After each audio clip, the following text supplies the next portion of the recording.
this plan, which talks about a lot of challenges, a lot of investment opportunities, there are a lot of export opportunities that come up in the northeastern states, which is full of a lot of traditional ethnic products, agricultural products, but at the same time, it is also bringing an opportunity in IT segment, in pharmaceutical, a lot of industry sectors that are moving up in this particular state. So this session is particularly having a mix of products and services expert on panel. Beginning with, it is my pleasure to invite for the context setting, it will be Mr. Honorable Minister of State for Commerce and Industry, Shri Jatin Prasad ji, to speak few words upon how his views on this particular session on the opportunities and the governmental focus and interventions that he's planning for the northeastern state. Over to you, sir. Thank you.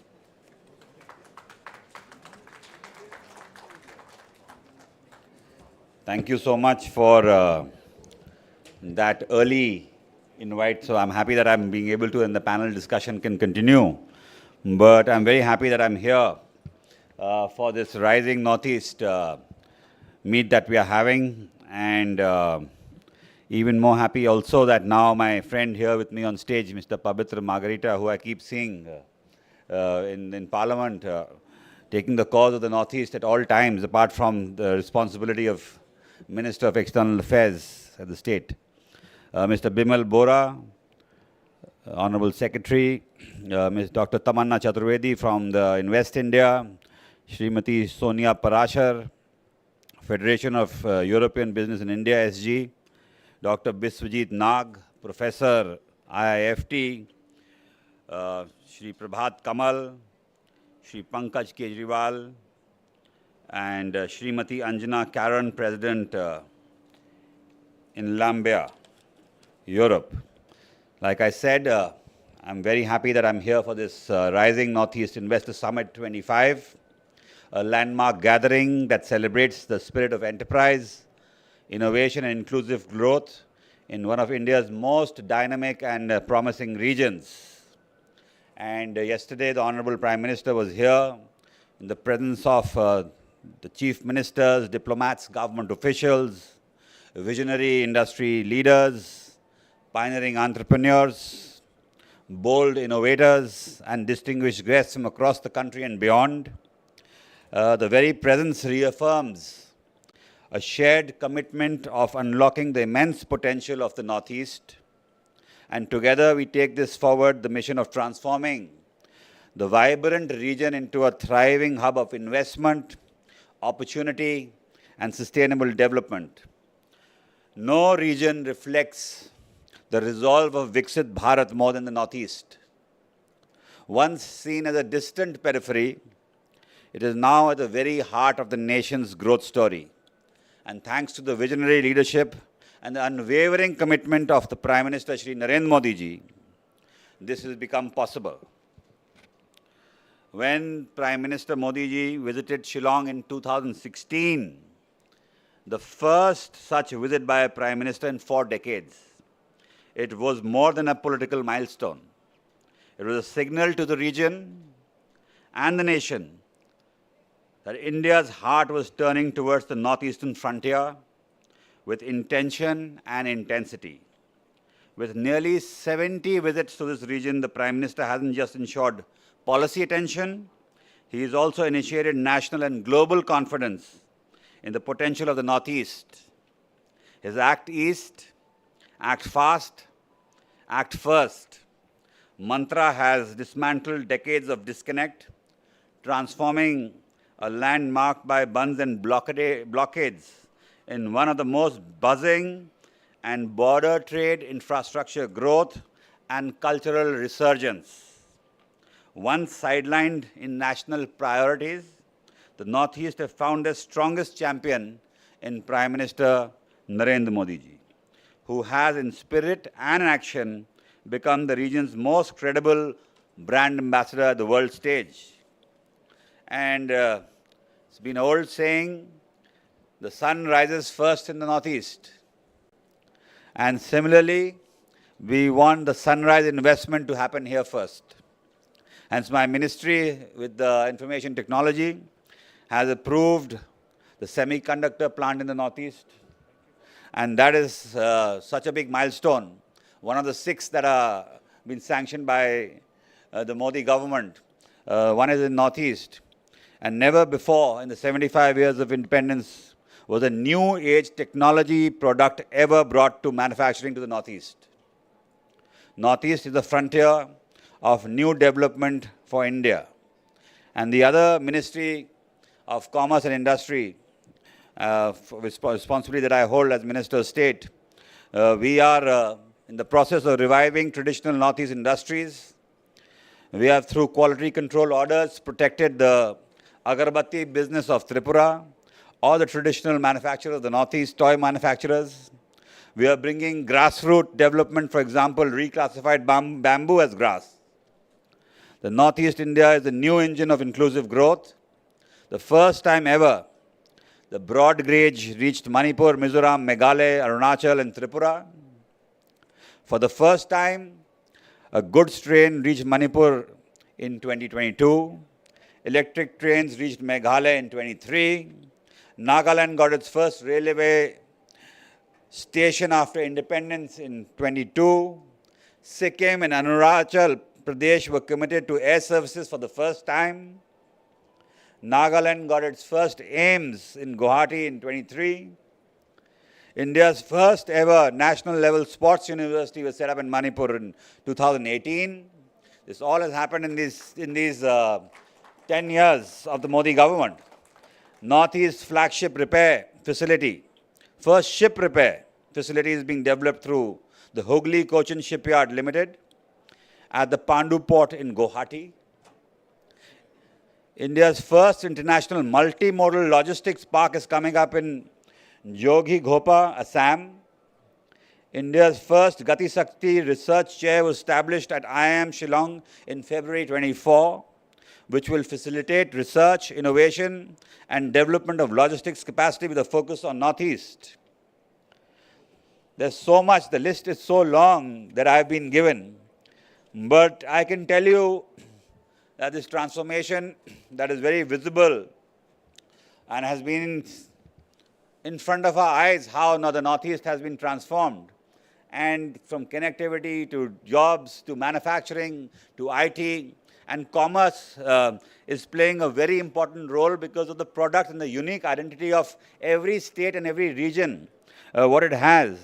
And, you know, I've been given a list of a lot of things like pineapples from Meghalaya, the black rice chakhao from Manipur, tea from Assam. Only yesterday we celebrated the International Tea Day, and which holds great significance. Like we have promoted yoga at the international stage. Tea also is that soft power that India is looking to bring to the forefront, which identifies with the soul of India and especially the Northeast. And myself, I'm a big fond of tea.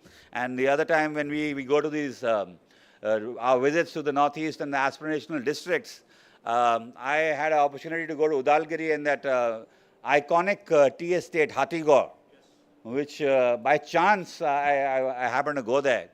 And it's such a great, apart from the tea, the whole process, the tourism initiative, and what possibilities and what, you know, there's no comparison to it across anywhere in the world. So this is one heritage, apart from the whole tea industry process of ensuring that this Modi government, as you all know, is very particular, that we are very, very, very concerned about our tea growers, about our tea consumers, and about our tea producers. Of course, then there is the famous Naga Mirchi, which beats all other mirchis anywhere across. I can tell you that, if you are fond and you can handle the Naga Mirchi. And, you know, so we are trying to ensure that, that these, which were locally, you know, sourced products, are finding a global platform, and through the GI tags, and the new story of pride and prosperity are being generated across India, but across the whole world. And, you know, the other statistics which I'm so impressed, and through these platforms, the world should know that how and what this Northeast is all about. And it's actually an eye-opener.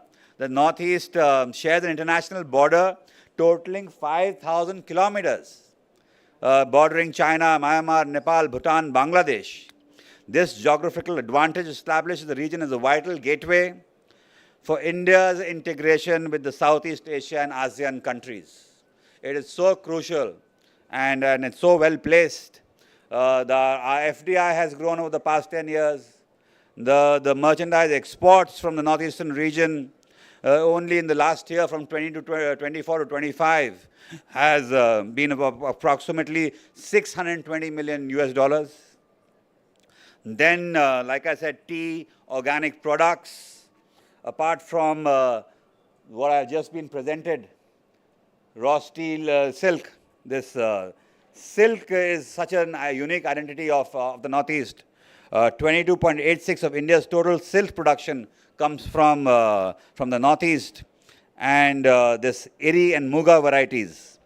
So the raw silk is being promoted in a big way, and the Commerce Ministry is fully committed to ensuring that all products of the Northeast do get that hand-holding, where apart from the cultivation and the processes to increase their productivity, they get that buyer market, which is not only confined to the Northeast, but India and to the world. So buyer-seller meets, quality control measures, non-tariff barriers, anything that is possible to ensure that our local industry of the Northeast is protected and gets a boost worldwide. All those measures have been taken. Apart from that, infrastructure is such a big, such a boost. The amount of airports have gone from 9 to 17 in these past 10 years. So you can easily travel, and people like us also get that facility to, just deep dive into the Northeast of any part because of the airport connectivity. Rail network has expanded. The road density is higher than the national average. At one point in time, the roads were in a bad shape. But over these past 10 years, Northeast has got a great set of national highways, and the last mile connectivity is also being worked out.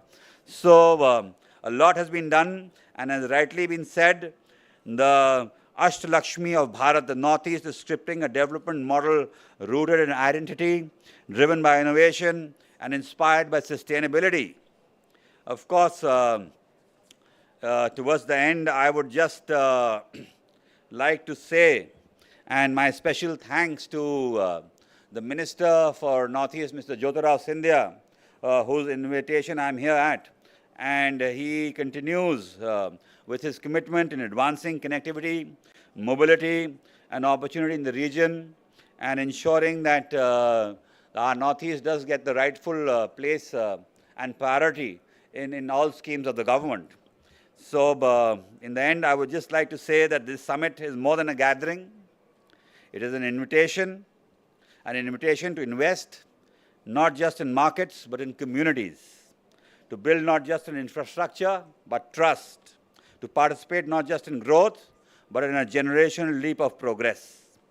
So whenever you are a policymaker or entrepreneur, a developer, partner, or a visionary investor, the time to act is now.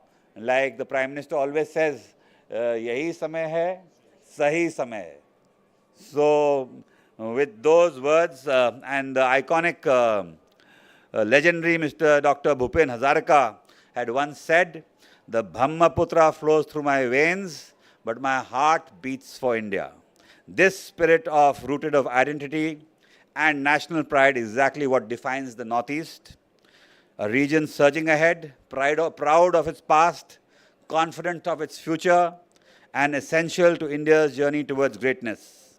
And with those words, I once again thank you and for being here and giving me this opportunity. Jai Hind, thank you. Well, thank you to our Honourable Minister for highlighting the robust trade and commerce network in Northeast under the visionary leadership of our Honourable Prime Minister. And we would also like to extend a very warm welcome to Shri Bimal Bora, Honourable Industry Minister Assam, who has joined us. I'll request Shri Satinder Kumar Bhallaji, Secretary NSE, to do the honours and formally welcome him. And we also believe Honourable Union Minister of State for Commerce and Industry, Shri Jitin Prasada ji has to leave because he has a prior engagement. So we would also like to do this honors of felicitating him with a token of appreciation from the ministry side.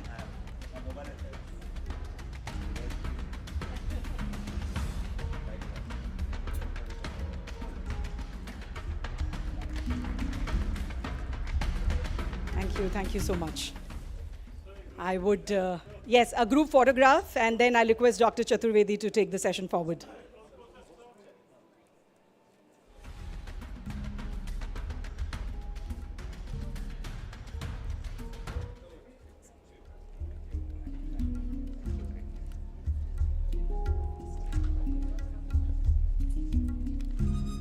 Thank you, sir, for your introductory remarks, and it has actually set the context of today's session, where the minister has highlighted a lot of trade and investment opportunities that the panel will now deliberate upon in due course of time. Friends, I would like to, it is my immense pleasure to invite Shri Bimal Boraji for his special address, Honorable Industry Minister Assam, for his opening remarks, please, sir.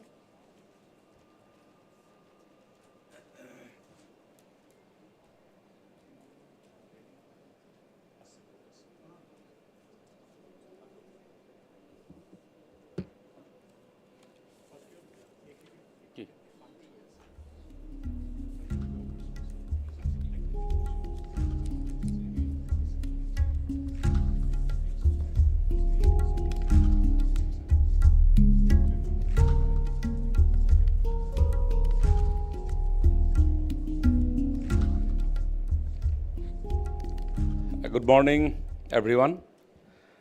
Respected Indian State Minister Pavitra Margherita-ji. Already he have left, but Jitin Prasada-ji, Tamanna Chaturvedi-ji, Sonia Parasar-ji, Prabhat Kamal Bezbarua-ji, Pankaj Kejriwal-ji, Anja Keran-ji, and dignitaries today present here. It is both an honor and privilege to address this distinguished gathering at the Rising Northeast Summit. Today we stand at the cusp of a transformative journey, one that peoples Assam from its rich cultural heritage to a dynamic economic future. Assam, nestled in the northeastern corner of India, is not just a land of natural beauty and diverse cultures, but is rapidly emerging as a beacon of economic growth and opportunity. Our strategic location with Guwahati serving as a gateway to the seven sisters states, positioning as unequally to tap into the vast potential of Southeast Asia. Under the visionary leadership of our Adorable Prime Minister Narendra Modi ji, and with the unwavering support of the Government of India, Assam has witnessed remarkable economic studies. Our gross state domestic product, GSDP, has more than doubled from 2.8 lakh crore in 2018 to 5.7 lakh crore in 2024. This growth trajectory is a statement to the resilience and determination of our people.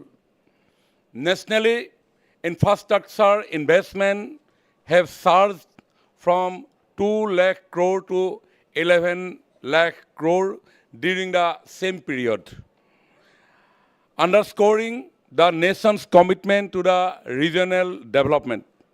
Looking ahead, Assam is projected to reach a GSDP of 11 lakhs crore by 2030, positioning us among the leading states in the journey.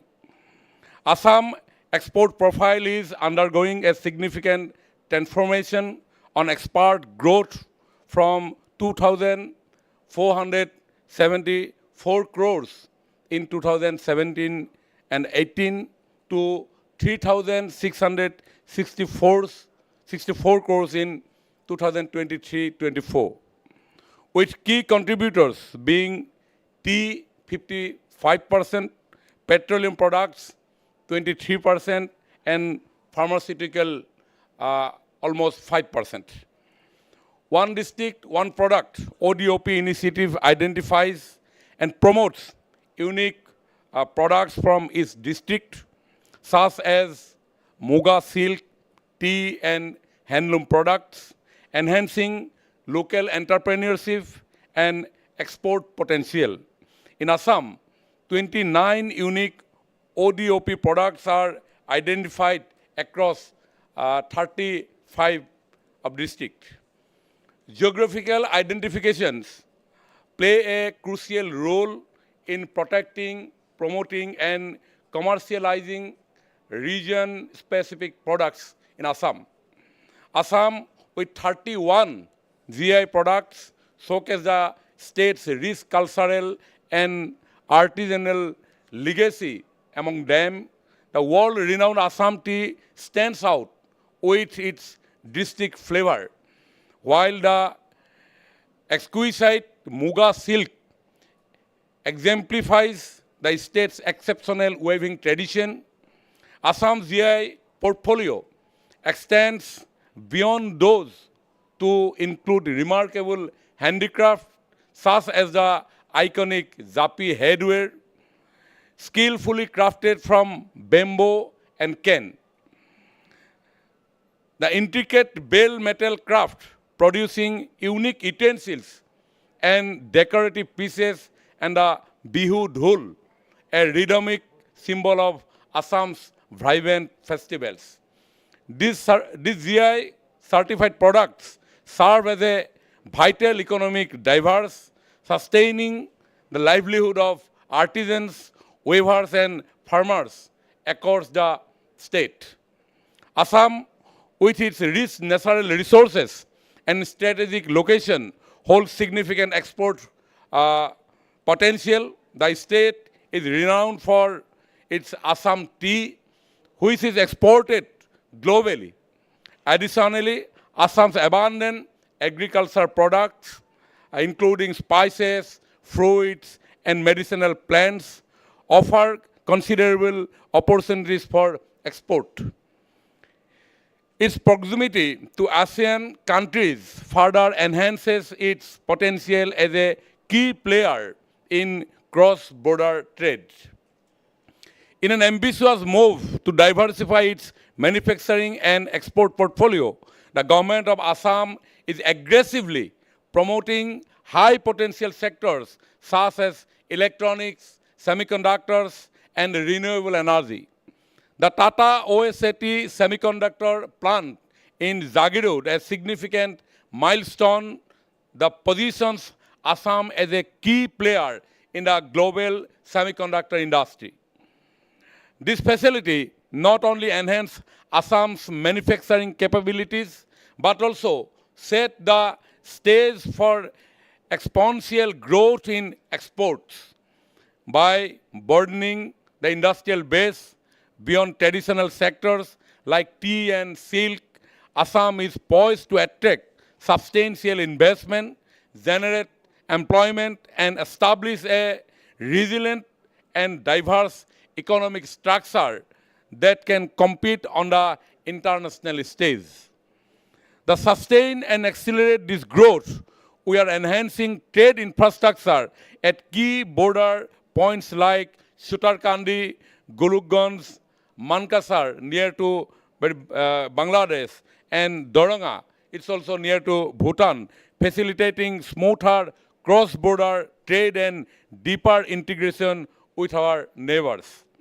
Further, the Jugigopa Multimodal Logistic Park, India's first international MMLP, spread over 370 acres along the Brahmaputra, which integrate rail, road, air and water connectivity.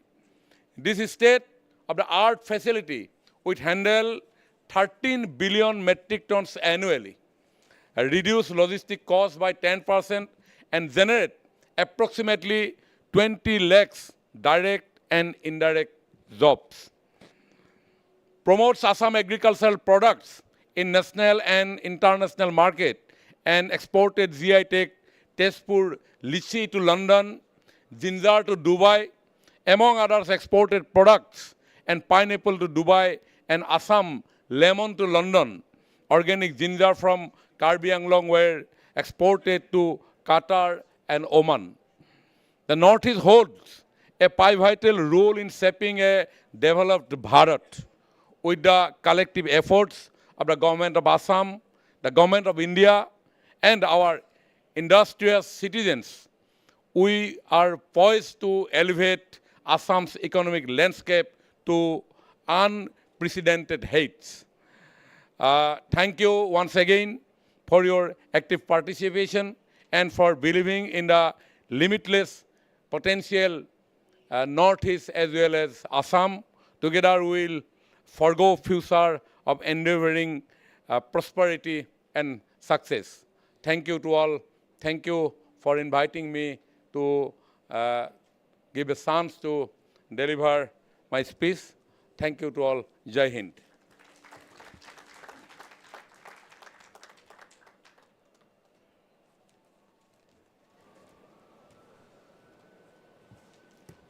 Thank you, sir. That was indeed a vibrant introduction to the state and the opportunities for which we will deliberate upon. I would now like to request Shri Pabitra Margrethe for the opening remarks as Honorable Minister of State for MEA and Textile. Textile being a wonderful product categories which are very traditional exports, and he having a dual charge, I think, will focus a lot on the export opportunities and what state is doing in terms of promoting textiles. And thank you, sir. Thank you.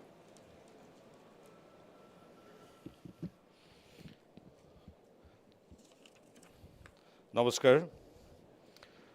My friend Jitin has left already. Honorable Minister from Assam, Bimal Bora, Minister of Industry, Culture, and he's my classmate in college also. Minister Bimal Bora, Tamanna Chaturbedi, Sonia Parasar, Bishwajit Nag, and my elder brother, an industrialist, Prabhat Kamal Bezbarua from Jorhat. Pankaj Kejriwal, ED, Anja Caron, President in Mumbai, Europe. And I've seen many of the dignitaries known to me and each and every one of this August gathering. Guests, friends from media, ladies and gentlemen, namaskar. It's a really matter of pride for me as a representative of the vibrant northeastern region to address this special session. I extend my sincere thanks to the Ministry of Development of the Northeastern region for organizing Rising Northeast Investor Summit 2025 and to the Department of Commerce for leading this conversation. It has been a privilege to hear the remarks of honorable ministers who spoke before me. Their insights have set the tone for a meaningful conversation on the Northeast's potential in trade, commerce, and global connectivity. At a time when India is aiming to become the world's third largest economy and realizing the vision of Viksit Bharat 2047. And our moderator has just mentioned about textiles. Let's begin with textiles. Yes, I serve in the Ministry of Textile, also along with Minister of External Affairs as Minister of State. Textile employs highest numbers of people after agriculture. And all of you know that Honorable Prime Minister has set a target to almost double the size of our textile industry by 2030. So once I asked one question in the Rajya Sabha when I was a fresh, I was very new in the parliament, in the upper house. So where are the highest numbers of handlooms and handloom weavers? The answer came as the highest numbers of handlooms and handloom weavers are in Northeast. Almost 60% of total handlooms and handloom weavers are from Northeast. So it's a really matter of pride. And right from that particular sector of handloom and handicraft in which we are so rich, there are more than 200 tribes, sub-tribes, and communities in Northeast. Each and every tribe and community has different style of motif design. Right at this moment, probably I'm wearing a half jacket of Mizoram. Each and every community, there are more than 30, 40 communities and tribes there in Assam. Each and community, tribe and community have different kind of motif, texture, design, even define different kind of handlooms. So we are rich in handloom and textiles. In Muga, almost all the Muga are produced in Northeast. 99% of Muga is produced in Northeast. So we can, if you speak about the industrialization or, that is the today's topic, boosting trade, commerce, and global linkages, we can begin with handloom and handicraft, for which we need not depend on any other, any other outer support, because the entire value chain of handloom and handicraft, we are rich enough to, enrich ourselves. So just few months ago, we, the Minister of Textiles, organized one of the biggest event in the field of textile, that is Bharat Tex 2025, where more than 6,000 international buyers participated with, and more than 120,000 stakeholders of the entire value chain of textiles, right from, from spinning to weaving to technical textile, apparel manufacturing, textile, chemistry. Each and every stakeholder took part in that event, and I'm very proud to mention that in that event, weavers and artisans from the remotest part of our northeastern region also took part. This is the beauty of the present activities of our government. Not only the big industrial players like, Reliance in the field of textile, right from Reliance to other, apparel manufacturer, to the marginal, artisan from the remotest part of Northeast also took part. So here, apart from industrialization, we have, under the visionary leadership of Paramadhaniniya Pradhan Mantri Narendra Modi ji, we have seen how we have, elevated to the next level of investment and industrialization. Only in the state of Assam, in the last investment summit, government of Assam, under the leadership of the Chief Minister Himanta Biswa Sarma, under the inspiration of and constant hand-holding of the Prime Minister Modi ji, only in the last 2025 investment summit, Assam government generated 4,91,000 crore rupees.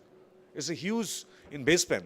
So, as rightly said by our Honorable Prime Minister, that Assam and the Northeast as a whole is the growth engine of modern India.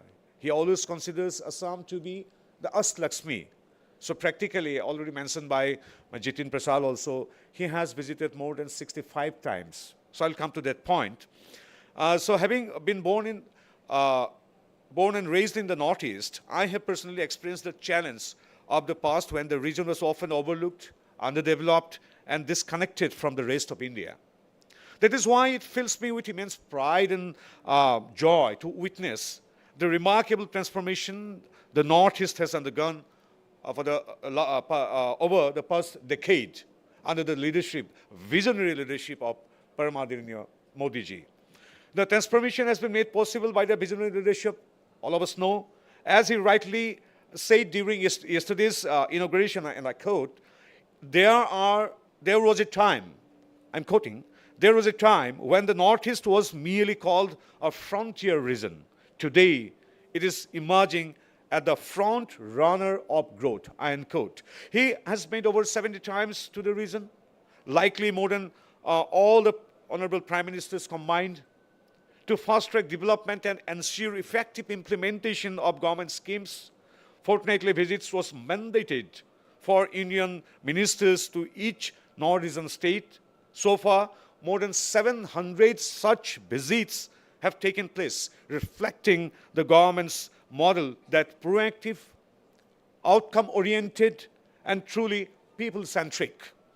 I just returned from Sikkim yesterday as a part of this initiative and witnessed firsthand the remarkable progress being made from improved roads to digital connectivity to new opportunities in health, tourism, local entrepreneurship, trade, commerce.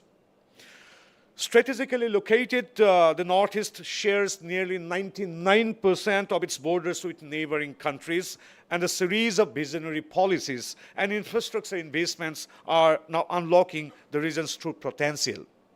The Act East policy, launched in 2015, has been instrumental in positioning Northeast as a critical economic node. It has enhanced both physical and digital connectivity, opening doors to integrate the region with wider ASEAN or ASEAN markets. One such initiative is India-Myanmar-Thailand Trilateral Highway, a 1,400-kilometer route that is nearly 70% is complete. When operational, it will be a real game changer, giving wider access to Southeast Asia, a region home to 700 million people. Our Southeast Asia is a region home over 700 million people, and the present economy, combined economy, is 4.25 trillion. Another transformative initiatives already mentioned by my honorable speakers, that is Kaladan multimodal transit transport, and further complement to these efforts is 22,864 crore Shillong-Silchar Greenfield Corridor that has been approved already. This will be another game changer. You just imagine Shillong-Silchar Corridor with an investment of 23,000 crore approximately. It will be the fastest freight route linking Mizoram, Tripura, Manipur to central Assam and Meghalaya, connecting 5 states of Northeast. So another important milestone which is coming, the 69-kilometer railway link between Assam's Kokrajhar and Gelefu in Bhutan.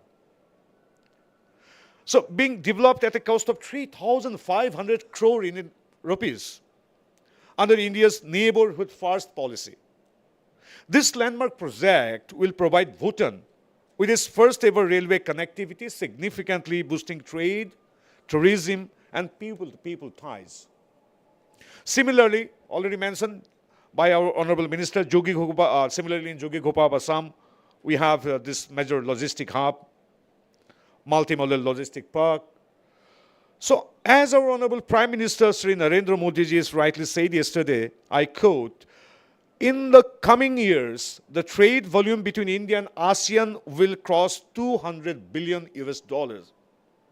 And the Northeast will be the bridge for the trade. It will serve as the gateway to trade with the ASEAN.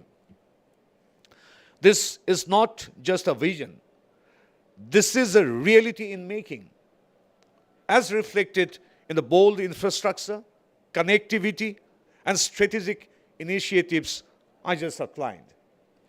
For decades, poor connectivity held the region back, but over the last 10 years, we have reversed that narrative. The number of airports has nearly doubled. More than 11,000 kilometers of national highways have been built. Railways have undergone a quite revolution, with annual investment nearly 5 times higher compared to 2014. It's approximately, I may be correct or wrong, it was in 2014, the annual budget for railway was 2,100 crore rupees approximately, but now it has crossed, within this just 10 years, it has crossed 10,000 crore rupees. So almost 5 times. So rail lines commission have increased by 2.5 times again. It was probably 66,000 kilometers a year in the Northeast. Now the figure is increased by 2.5 times. For the first time, rail connectivity has reached Meghalaya, Arunachal Pradesh, Manipur, and Mizoram. And by 2027, all northeastern state capitals will be connected by rail, road, and air, something unimaginable a decade ago. These efforts are yielding tangible results. Exports from the region have witnessed a strong surge, rising by 18.5% in financial year 24-25 to reach USD 564.23 million, reflecting the Northeast's growing integration with global market. And I also should mention, being a representative of the government, the budget allocation for the Northeast has also increased by threefolds. Earlier, it was approximately 34,000 crore plus minus per annum. I'm talking about 2014, but now it has crossed to 1 lakh crore rupees for the Northeastern region. So, in textile sector, before I conclude, I should speak a line about my other ministry, that is textile. The textile sector, especially handloom and silk, our famed Muga, with its GI tag, is ideally suited for premium global markets, backed by 1.6 million weavers and 1,500 registered silk exporters from Northeast. Our handloom clusters can become the face of India's sustainable fashion movement, because these handicrafts and handloom products are not only doing business, but it carries our cultural legacy, the strong history, and how rich we are in culturally also. So the Northeast is not a distant frontier. I have already mentioned, I have already quoted our Honorable Prime Minister. It is a launch pad of ideas, innovation, and inclusive growth. This is a reason, not waiting for the future, but boldly building it. I'd like to conclude by repeating the words of our Paramaderniyya Pradhan Mantri Shri Narendra Modi ji. The future of India belongs to Eastern India, especially the Northeast. Inspired by this vision, let us walk on the path together with unity, with purpose, and with pride. Thank you. Jai Assam, Jai Assam, Jai Northeast, Jai Hind.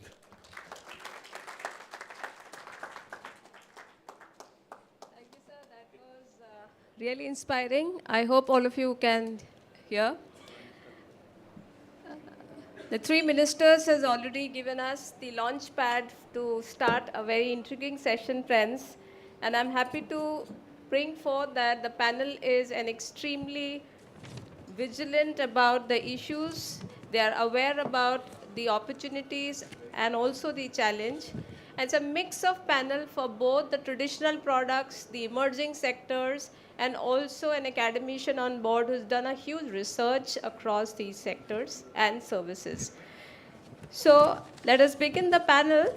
And before we start the discussion, there are certain highlights that I would like to figure out. The total exports of the state, Assam, has always been, for obvious reasons, logistics, neighboring logistics concerns, Assam has been the topmost front player in the state amongst the Ashtalakshmi, with almost 23 figures, 4,000 crores. And we have the leading export products, which is Johar rice, which is an immensely exported products and acceptable products in the West. We also have a great black rice, which are GI products coming. Assam is rich in turmeric, ginger. The lychee product, the wicker work. So the front runner is the Assam, followed by Tripura with almost 12.31 crore export value. We see a lot of agricultural products again coming from Tripura, where again tamarind is something which is very interesting. Dry fish, there are a lot of investors coming on, showing interest. Dry chilies and broken stones, not to forget. The next goes to Meghalaya, the sector that is booming up with agarwood and forestry products, again a very export potential product. Then we have Nagaland and Manipur with engineering goods as one of the focus sectors, and Arunachal with Thai rice, which is an aromatic rice from the sector. And then we have Sikkim, which is again coming up with drugs and pharmaceuticals. For the panelist, there is interesting investments that had been discussed. So if you talk about the West showing interest, the Western showing interest in the northeast of India, is a lot of European investments coming up in the northeastern states, where Sikkim was found partnering with the Albert of Spain on solid waste management and circular economy initiatives. We also have a lot of foreign investing in interest coming up in the agricultural services to work out on a value addition perspective, automotive and electric mobility, where a lot of investment interest have come in for manufacturing the electric vehicles in the state, and oil and gas explorations and tourism and hospitality. With this background, my first question goes to Ms. Sonia, and taking the discussion that a lot of European investors have come out with a lot of interest in this particular sector across different states. What are the opportunities, very specific European investment opportunities that you figure out, ma'am? And also the way ahead that you see the future of investments coming up in northeastern state, and how the industries in northeast should gear up. Are they ready for getting these investments into the state, please? Yeah, thank you very much. Good afternoon to everybody, and to the honorable ministers as well. Very quickly, the EU-India partnership is majorly guided by the EU-India Strategic Roadmap 2025, which was launched in July 2020. So we've got about 6,000 European businesses active in India today, generating employment of 8 million, 2 million direct and 6 million indirect. And the FTI, EU FTI investment in India is about 112 billion euros. And with the recent business sentiment survey, which FEBI, the Federation of European Business, did, 96% see their operations in India increasing over the next 2 years, and 75% respondents are aiming to increase their investments in India, which means EU-India strategic partnership is at its all-time high. We all know that the EU-India FTA negotiations are underway. There's a huge amount of momentum. There's a huge amount of political will, and the negotiators and the team are working very hard, because there's been a very clear directive which has been given to, sign the deal before the end of the year. And I would say it could not have been a better time than what it is today in terms of the momentum EU-India relationship has. Now, considering forums like Rising Northeast and the attention the government of India is giving to Northeast for the last 10 plus 12 years, I think the international investors, and including the European investors, will be looking at Northeast. Of course, the environment has to be conducive, and we've already heard there's so much infrastructure, logistic development happening. So, in the sectors of logistics, in the sector of manufacturing, digital technology, and skilling, these would be the four important sectors where I would say that the European businesses would be interested in acting and doing their business cases in Northeast. And and with the EU-India FTA, this will also create further confidence in investing in India. And the role of FEBI today is to keep the confidence and the trust in the Indian market. And the European businesses, and some of them are not just active for the last 2, 4, 5 years, but they've been in India for more than 10 years, 20 years, and 30, 40 years as well. Our idea is to work closely with the government of India, policy framework, policy formulation, to sustain the interest, and work closely with the government of India to bring in more investment, including Northeast. And I must congratulate the government for staging this forum, and this will create a lot of huge momentum. Thank you. Thank you, Sonia. I think that's lovely to hear the opportunities from Europe, countries like Europe showing interest in Northeast and overall India as a. I'm sure that's going to. Are the Indian industries in Northeast ready and welcoming? I'm sure they're welcoming, but what more do you think can we make them ready to receive these investments? I think for any economy, skilling would be the most important aspect. So if we can upscale our industries, but also skill our workforce there, this would be a great attraction for European investors and the Indian companies, Northeast companies who are active there. Thank you. So I think my next question goes to Ms. Caron. Maybe we can understand that one of the challenges across India, not only across Northeast, is also about the sector is unorganized, the economies of scale is not that great, and we need to gear up into clusters and bring more competitiveness. And we keep hearing about these cluster models that's working across countries. We have a lot of clusters already operating in Northeast. But having worked very closely on a cluster development for Ayush and Herbal, audience should know she's doing wonderfully well on cluster development on Ayush Herbal products. And we would love to hear your success story and what is a takeaway from the Northeastern clusters already operating in the region. Thank you very much for that impressive introduction. Thank you very much for your speech. It gave me a lot of highlights and as well a lot of insights. And I think this is even very important in an exchange like this because we're learning from each other. The cluster and especially what we, Northeast, as you said already, you know, it's not par hasard that we are starting in Northeast. A cluster what will be pioneering in this region with the donor ministry, supported by all the different Ashtala Lakshmi states. I try again. And to set up a cluster for to set up a cluster for fragrances, flavors, and Ayush. And this is not only, it is not only about agriculture, nutrition. It is about future industries, future sectors, and it is about planetary health. And if we see the figures in that, it is as well extremely interesting how far and how fast India could enter these markets when they are connected to the right people, to the right partners, and even if they are collaborate in these clusters, and that is something what a cluster really can make different than just a silo-based part of different industries working together. It is much more. It is connecting governments, it is connecting on the high level, but it is connecting even until the grassroots. And this is not often provided. Until the grassroots means bringing the farmers into play, upskilling, bringing women into play and into their leadership with the G20 empowerment. That is very important because these are the future leaders as well, not only women, but the rural people and the rural employment. That will even bring peace because people have to have their basis. And the cluster, what we will build here with all the support, what we already found, is not only an investment. It is more than that. It is creating a future. And the Northeast is once again a pioneer in that.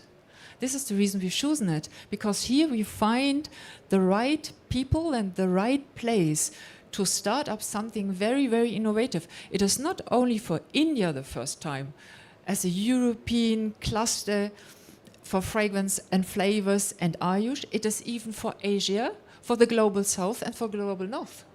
It is combining everything. And if we see the factors, the figures of it, we enter billion markets. So the flavors with 23 billion, 35 billion, and we enter even new markets like packaging, organic packaging, all the along the supply chains. We have to see that. It is not only about cosmetics, and even cosmetics and skincare would be a very, very big market. It is about flavors. Where will be flavors even added in new industries today? This is about new biomaterials. It is much, much, much bigger.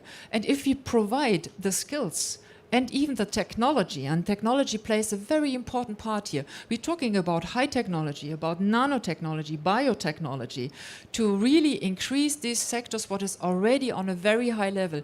The question is why India did not access that level, because they have already so many, many capacities. But with the cluster and the combination of the different states in their specifics and bring them into light, all it becomes a lighthouse on a local, on a countrywide, on a state level, on a global level. And this is what we try. But of course, we can't do that alone, and we don't want to do that. That is not the idea of a cluster. It is a collaboration in a competitive field, but we define competitiveness differently. And that will lead us all together in this hard market of the shortage of raw materials to design something very resilient in the industries. And that is the idea of the cluster. Thank you.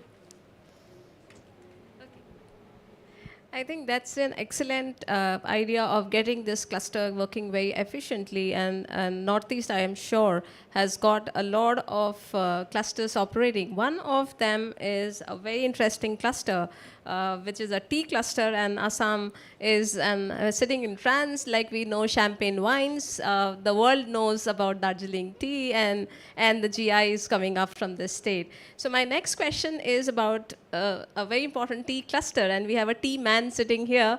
We have Mr. Prabhat Kamal. He is a former chairman of Tea Board of India, and he's distinguished tea planter, sir, and I understand you've done excellently well in this segment. And he himself brings a lot of understanding about the segment, about the state. And my question to you, sir, is that your experience as working as across various tea boards and tea research associations and various positions that you have held, how have you seen tea as a sector booming and your role across these years? Just, I'm interrupting. He, under his leadership, they produce, means Mr. Besbura produces 10 million kilograms of tea in Assam. It's 1 crore kilogram chai banate hai. And he's specialist in some other sector also. If any tea garden is in very sick condition, very sick, then he's welcome to, for the better health of that particular tea garden. So he's a real, in real terms, is really an expert of tea man. Yeah, tea man. So he's my elder brother. So it's now over to you, sir. Thanks a lot. I really don't deserve that in introduction. I really don't. But I want to highlight certain things about tea. In 1951, India's total exports were 600 crores, and tea accounted for 33% of India's exports. In 2023-24, or 24-25, I'm not sure which one, India's total exports are about $850 billion, services and products. And tea is 1 billion. So it accounts for less than 0.2% of tea, of total exports. Less than 0.2%. So tea has come down from 33% of total exports to less than 0.2%. So we need to do something about this. And the government agency which is supposed to help us export is Tea Board. And Tea Board used to be tremendously active in the 50s and the 60s. It had 13, 14 offices. It was run really well. But over the years, not now, not in the last 11 years or so, I'm not saying so. Over the last 25, 30 years, Tea Board has slowly become less and less capable and less effective. And for Assam, tea is really, really important because it's much easier to build on a platform. We already had a platform. And, rather than new platforms are welcome, and we want semiconductors, we want all kinds of other development. But if you already have a platform, it's easier to build on that platform. That's what I wanted to say. Also that India's exports, these are known to you. India's exports have gone up in rupee terms by 12,000 times in these years, from 1951 to now. But in dollar terms, they've gone up 800 times because the rupee has depreciated. In 51, it was 5 rupees to the dollar. Now it's 85. But still, an 800-time increase in exports is very creditable. That's in dollar terms. In rupee terms, 12,000 times. So I think we need to congratulate ourselves on on what we've done. The country has done well, I think. As far as tea is concerned, there are 2 districts which have ODOP, 1 district, 1 product, and are focused on tea. There are 2 districts in Assam. But generally, the initiative I hope I'm not going to sort of offend the government, but the initiative needs to work better. I mean, this ODOP initiative needs to work better. There are a lot of products. I mean, forget tea. There are so many other products in the Northeast that need hand-holding and nurturing. And despite ODOP, it's not being done. The total exports from the Northeast, Assam accounts for 90 to 95% of Northeastern exports. There's so many products from Arunachal, from Meghalaya, from various other states in the Northeast, which are so eminently exportable. Yet Assam accounts for 95% of Northeastern exports, my figures. And tea, out of Assam's export, tea accounts for 60%. Although tea has come down from 33% of Indian exports to 0.2%, it still accounts for 60% of Assam's exports. So I feel that this is a tremendous opportunity and a sort of a gaping lacuna in our focus and our performance as far as the Northeast is concerned. Whereas the rest of the country has increased exports by 12,000 times. We have also increased quite a bit. I don't have the figure with me. But the fact that we are still relying on tea to drive our exports is something that we need to change. Thank you. Right. Thank you, sir. I think the government is doing quite a lot to work on these sectors across the country.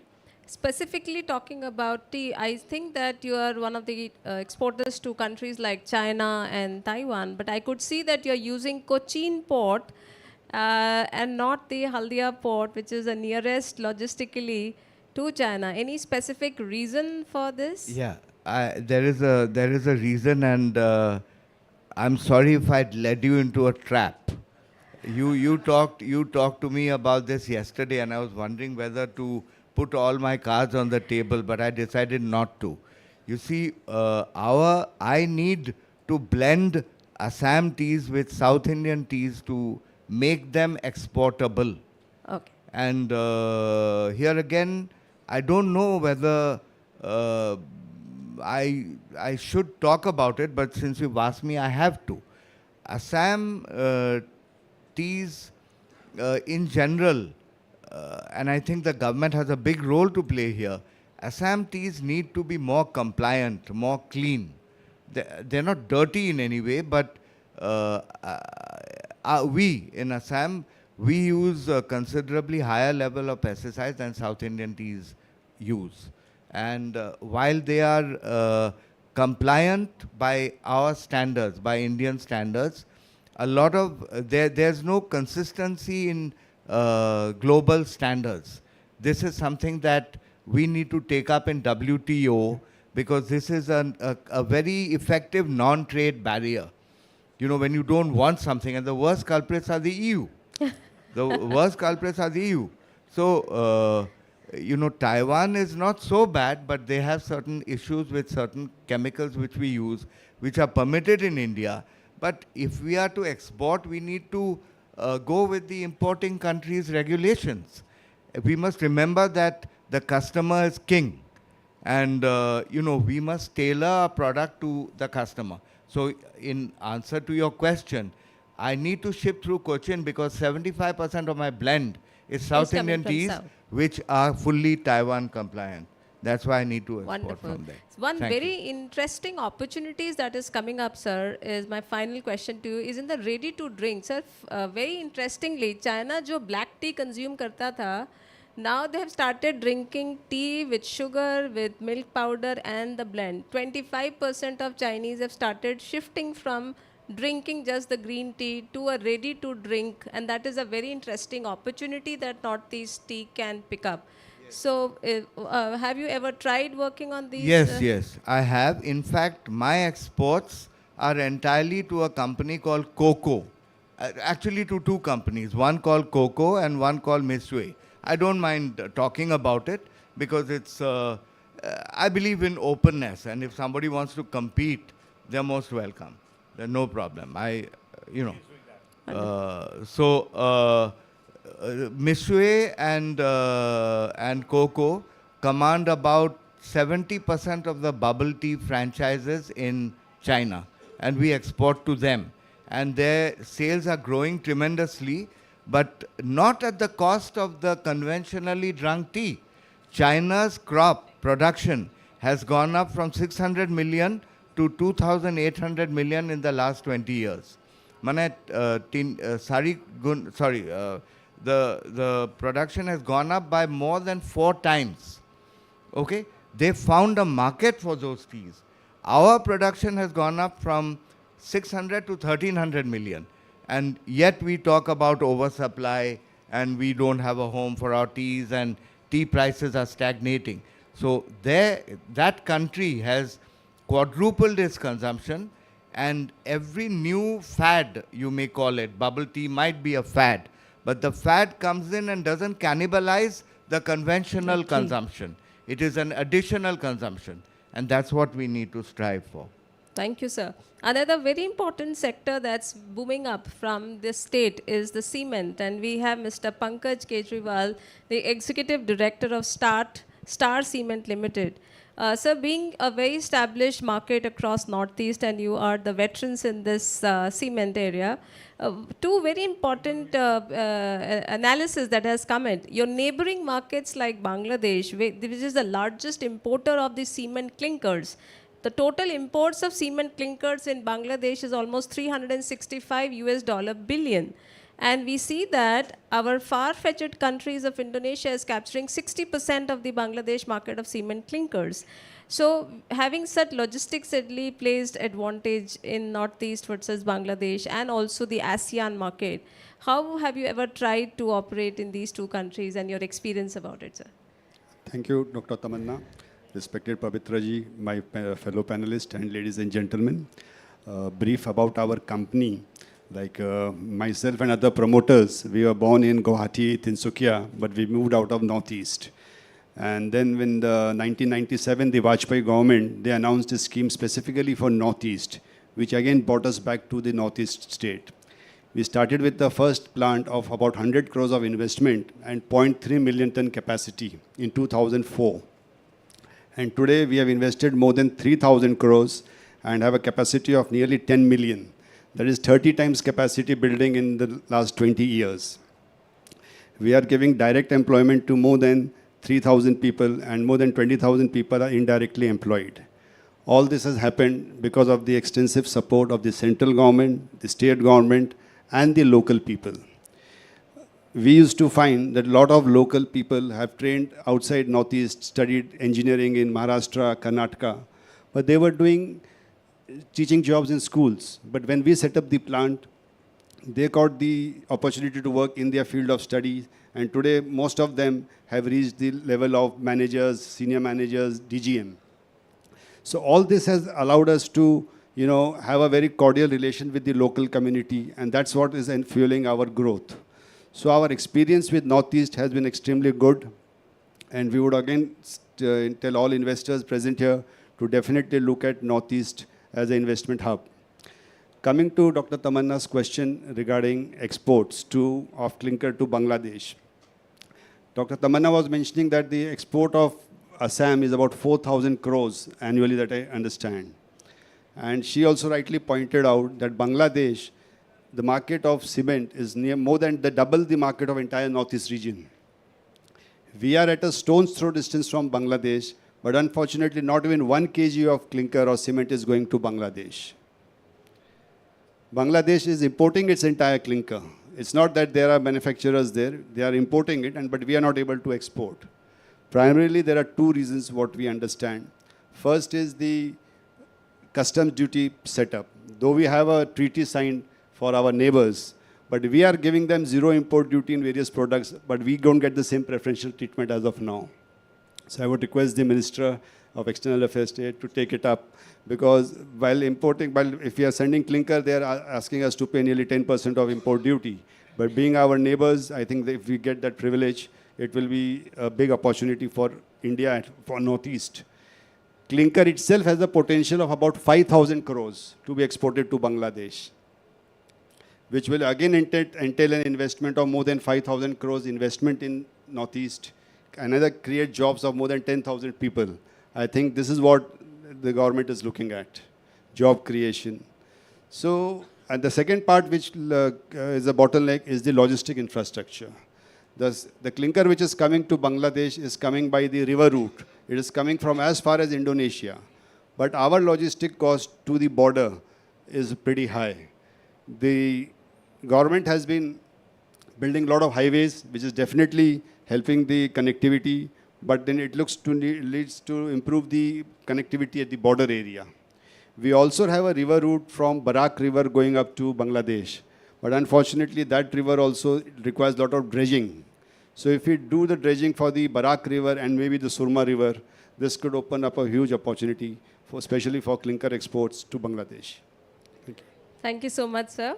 I think we've heard a lot of specific products like issues in tea and clusters and all. I think taking clue from what Sonia ma'am has indicated, my next question goes to Dr. Nag, who is a senior professor at Indian Institute of Foreign Trade, doing a lot of research in northeastern areas potential. Dr. Nag, Ms. Sonia has just indicated a need for skilling and capacity development is one of the key routes to make industry ready for receiving investments.